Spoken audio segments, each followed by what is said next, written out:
Se não me engano, você já aprendeu a interpretar cotas básicas e cotas de alguns tipos de elementos em desenhos técnicos de modelos variados. Só que existem alguns casos de cotagem que você ainda não conhece. Eu estou falando das peças que apresentam partes arredondadas, partes esféricas, elementos repetitivos ou muito pequenos, elementos oblíquos e elementos cônicos. E a cotagem desses elementos é feita de uma forma especial. Mas não se preocupe que daqui a pouco você vai aprender esta forma especial. Na teleaula de hoje, você vai aprender a interpretar a cotagem desse tipo de peça e também de peças representadas com encurtamento e seção. Bom, agora chega de conversa porque a nossa teleaula já está começando.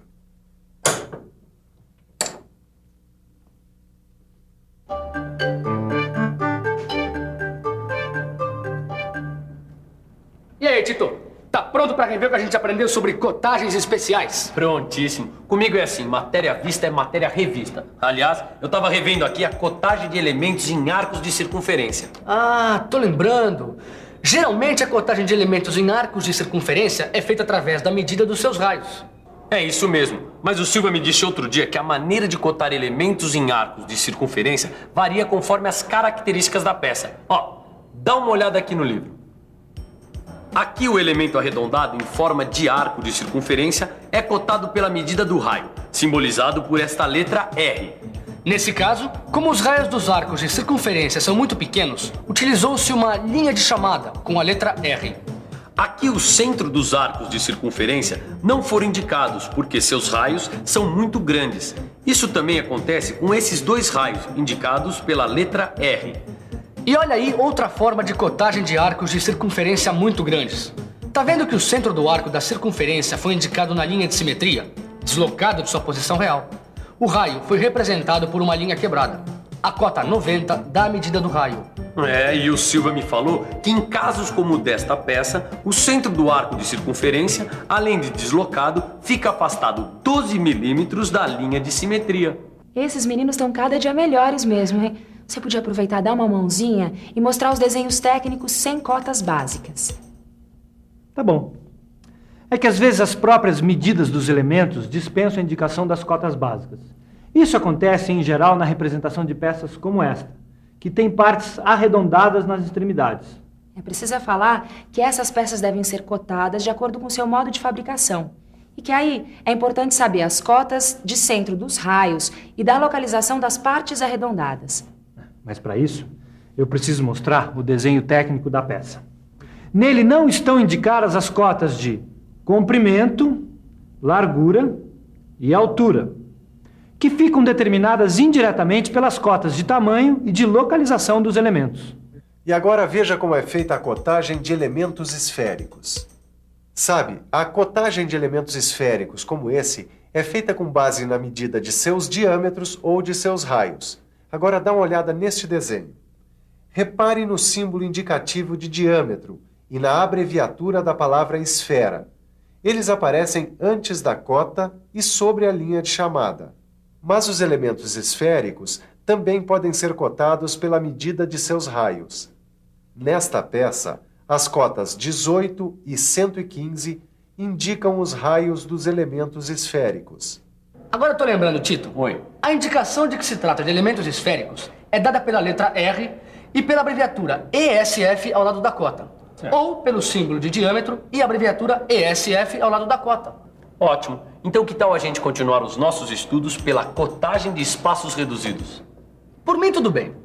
Inclusive, eu estava lendo outro dia que as linhas de cota devem aparecer no seu próprio prolongamento quando os elementos representados no desenho técnico são muito pequenos e o espaço para indicação de cotagem é muito reduzido. Mas é isso que acontece nesse caso aqui, ó. Está vendo como as linhas de cota são interligadas por linhas contínuas estreitas? As setas nas extremidades das linhas de cota tocam as linhas auxiliares, já as cotas podem ser indicadas dentro dos espaços quando couberem. Agora, olha aqui um caso em que o espaço não permite nem mesmo representar as duas setas que indicam os limites da cota. Aí, as setas são substituídas pelo traço oblíquo.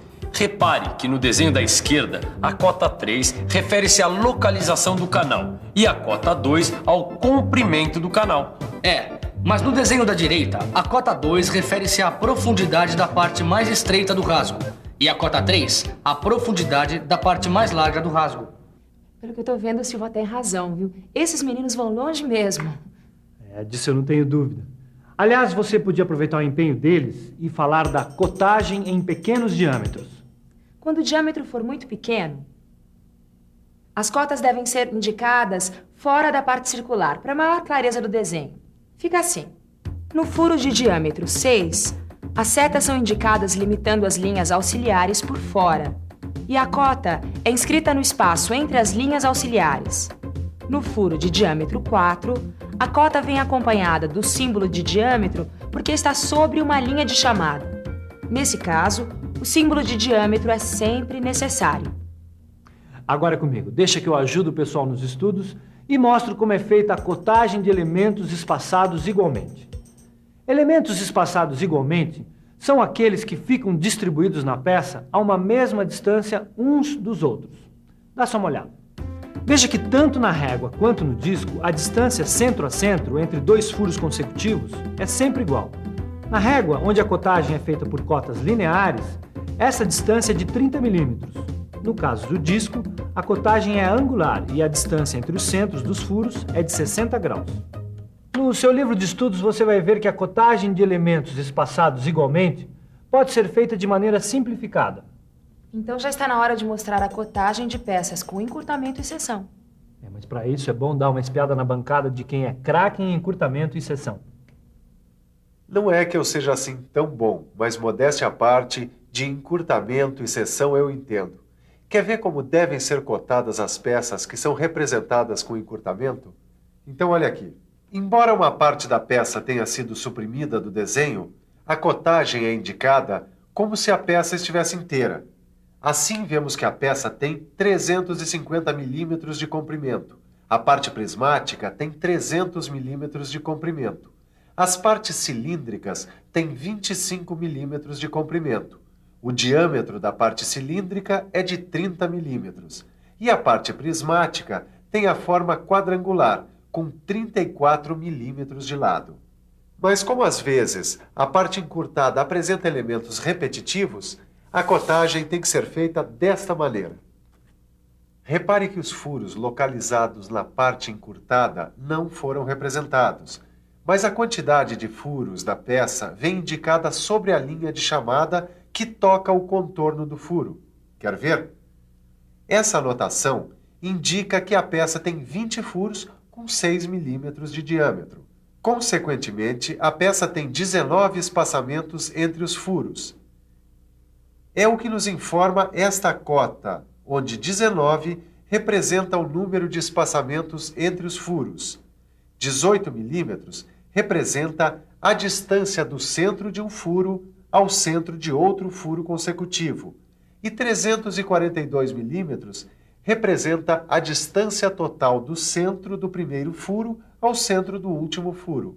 A cota 18 aparece repetida entre o primeiro e o segundo furo, para deixar claro que a medida da distância entre os furos é sempre a mesma. A cota 15 indica a localização do primeiro furo em relação à face esquerda da peça. Mas lembra, Caio, que apesar do encurtamento, todas as cotas referem-se aos valores reais da medida da peça. Claro que eu lembro. Só estou com dúvida na representação de algumas peças com encurtamento e seção. Bom, nesse ponto eu acho que eu estou super bem. Ó, dá uma olhada aqui que tem uma peça representada em vista única. Ah, já entendi. A cota 6 indica a espessura da seção, que é a mesma da peça. As outras medidas da peça são comprimento, 200 milímetros, altura, 19 milímetros. Comprimento da parte que sofreu encurtamento, 180 milímetros. Diâmetro dos furos, 5 milímetros. Localização dos furos, 10 milímetros. E, finalmente, o tamanho do chanfro, que tem o comprimento de 3 milímetros e ângulo de abertura de 45 graus. Boa, Caio. Assim a gente vai longe. Agora dá uma olhada nesse desenho que o Silva me emprestou. Dá pra ver uma coisa. Quando a seção é representada interrompendo o encurtamento, sua cotagem é feita da mesma maneira. No caso, a cota 12 refere-se à largura da seção. Ah, muito bem, Caio. Só que não está muito claro para mim é a cotagem de peças com partes oblíquas. Eu também tô com dúvidas. Que tal se a gente pensasse um pouco? Vamos pensar um pouco. Bom, deixa eu ver. Se a peça tiver faces ou elementos oblíquos, o ajuste do dispositivo usado para executar uma superfície oblíqua vai depender do ângulo de inclinação desta superfície. E pelo que eu sei, este ângulo é formado pelo encontro da superfície oblíqua com um plano paralelo ao plano da base da peça. A cada ângulo de inclinação corresponde uma relação de inclinação que vem indicada nos desenhos técnicos de peças oblíquas pela palavra inclinação, seguida de numerais. É isso mesmo. Tanto que aqui, a relação de inclinação é de 1/5. Quer dizer que a cada 5 milímetros do comprimento da peça, a altura diminuiu 1 milímetro. A cada 5 milímetros do comprimento da peça, a altura diminui 1 milímetro. Você sabia que é possível indicar essa relação com um símbolo indicativo de inclinação? Mas é preciso dizer que no desenho técnico, esse símbolo é orientado de acordo com a posição da inclinação da peça. É bom, além de falar, também mostrar um exemplo. Note que o símbolo substitui a palavra inclinação. Esta representação simbólica significa inclinação 1/10. Mas precisa falar que a relação de inclinação pode ser expressa também em porcentagem. Assim, uma inclinação de 1/50 é o mesmo que uma de 2%. Não é prático? Prático e fácil de entender, não é? Aliás, agora que você já conhece a cotagem de peças com partes oblíquas, vai ser muito simples entender a cotagem de peças cônicas ou com elementos cônicos. Nos desenhos técnicos de peças cônicas ou com elementos cônicos, a relação de conicidade deve ser indicada assim. A palavra conicidade é seguida de numerais sobre uma linha de chamada. O numeral que vem antes dos 2 pontos é sempre 1. Aqui, a relação de conicidade é 1/20. No desenho técnico, com indicação de conicidade, apenas o diâmetro maior aparece cotado. E do mesmo modo como acontece na inclinação, aqui também existe um símbolo indicativo de conicidade. Será que o Tito e o Caio lembram desse símbolo? Mas é claro que a gente lembra. O símbolo indicativo de conicidade tem essa forma. Inclusive, a gente estava aqui revendo que no desenho técnico, a posição do símbolo depende da inclinação da parte cônica. Viu? Esta representação simbólica significa conicidade 1/5. Para terminar, só falta ver o ângulo de inclinação em peças cônicas. Talvez você já esteja percebendo que a cada relação de conicidade corresponde um determinado ângulo de inclinação e que o ângulo de inclinação equivale a metade do ângulo do cone. Repare só que o ângulo do cone é 30 graus e o ângulo de inclinação é 15 graus. Na prática, a indicação da cota de ângulo do cone é dispensável. O Silva me falou que a identificação do ângulo de inclinação é necessária para ajustar a posição das ferramentas que executam a inclinação da peça. Por isso, quando no desenho técnico vem indicada a relação de conicidade, é necessário procurar numa tabela apropriada o ângulo de inclinação correspondente. Isso. Mas o melhor agora é a gente revisar tudo que a gente já viu. E atenção, se liga aí que é hora da revisão.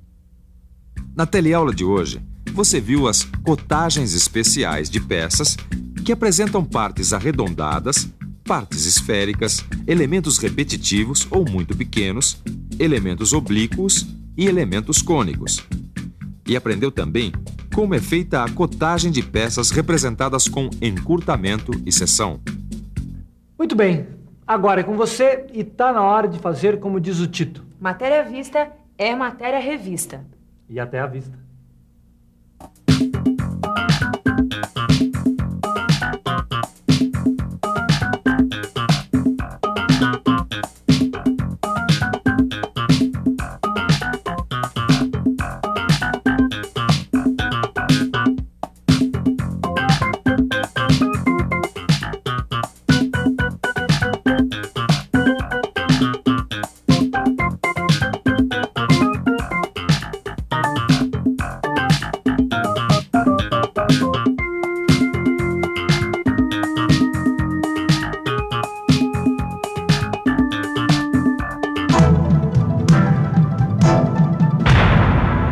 Telecurso 2000, um programa de educação do Sistema Fiesp e da Fundação Roberto Marinho.